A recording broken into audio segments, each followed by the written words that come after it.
नमस्कार, मेरे चैनल में आपका बहुत बहुत स्वागत है। आज जा रहे हैं विवाह गीत सुनावे। चलले कवना पापा बना रस बेटा के बिया करे, बेटा के बिया करे।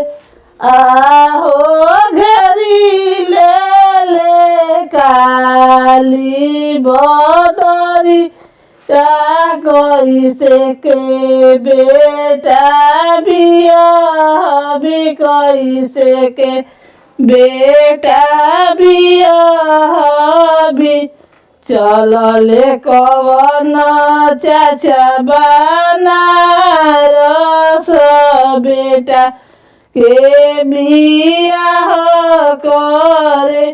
आहो घेरी ले काली बदरी कैसे के बेटा बिया भी।